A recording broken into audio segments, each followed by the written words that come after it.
Greetings, philosophers. Welcome to the Philosophy Zone, the podcast where we dive into the big ideas that shape how we think, live, and understand the world. Today we're stepping into the ancient world to explore the ethical thought of one of history's greatest minds, Aristotle. His ideas about how to live a good life are not just dusty old theories. They're practical, grounded, and surprisingly relevant to our modern lives. So grab a coffee, get comfortable, and let's unpack Aristotle's ethics together. Let's start with a simple question. What does it mean to live a good life? It's the kind of question you might wrestle with on a quiet evening, maybe after a long day when you're wondering if you're doing this whole life thing right. Aristotle, writing over 2,300 years ago in ancient Greece, had a lot to say about this. His ethical philosophy, laid out in works like the Nicomachean Ethics, isn't about abstract rules or chasing some impossible ideal. It's about finding a practical path to what he called eudaimonia. That's a Greek word often translated as happiness, but it's more than just feeling good. For Aristotle, eudaimonia is about flourishing, living well, and fulfilling your potential as a human being. Imagine you're building a house. You don't just throw bricks together and hope for the best. You need a blueprint, a purpose. For Aristotle, the good life is like that.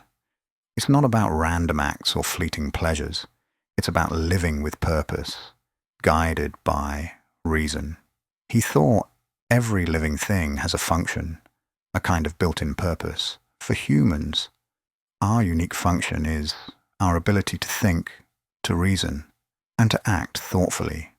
So a good life is one where you use your reason to guide your actions toward excellence.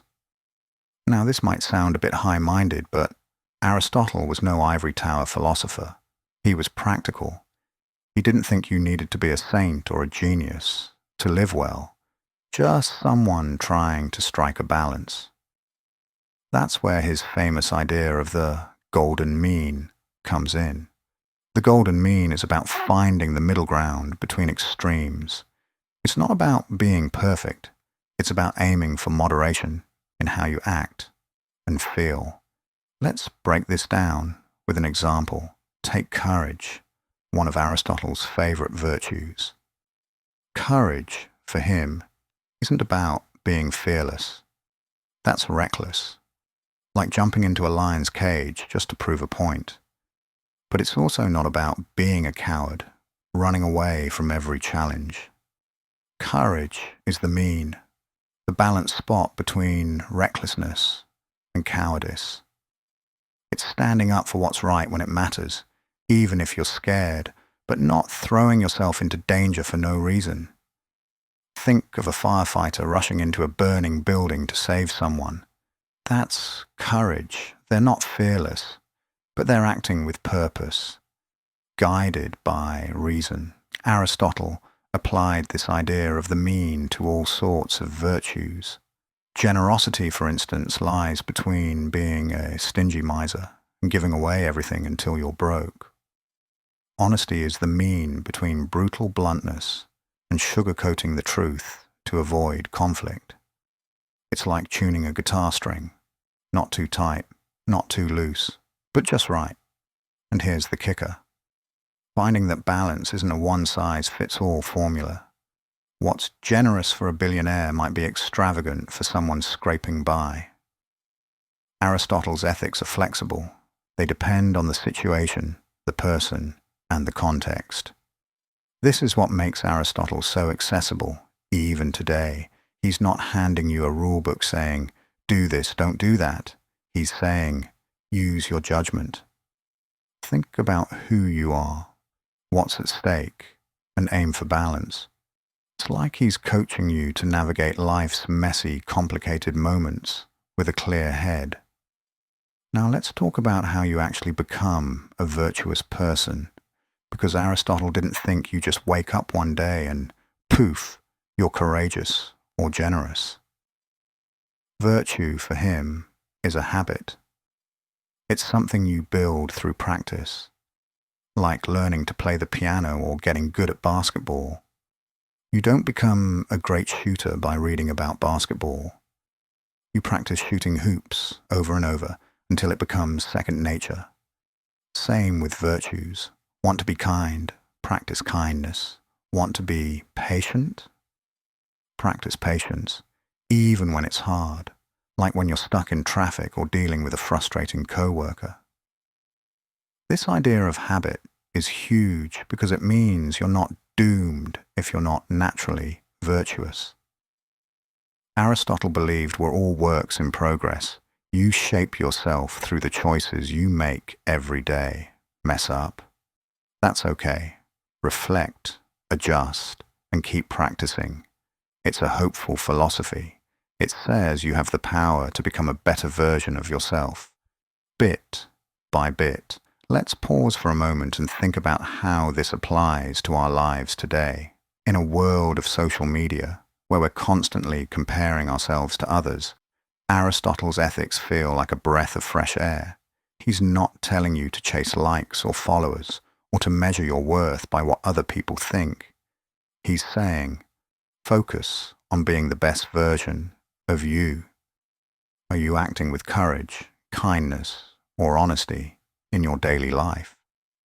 Are you finding balance, or are you swinging between extremes, like working yourself to burnout or procrastinating until deadlines crush you? Aristotle's like a wise friend reminding you to slow down, think, and aim for the middle path. Another thing I love about Aristotle is how he ties the good life to community. He didn't think you could flourish on your own, like some lone wolf philosopher meditating on a mountaintop. Humans, he said, are political animals, not in the sense of arguing about politics, but in the sense that we thrive in relationships, in families, in friendships, in communities. A good life isn't just about you. It's about how you contribute to the people around you. Friendship, for Aristotle, was one of the highest goods. A true friend isn't just someone you hang out with. They're someone who helps you grow, who challenges you to be better, and who you support in return.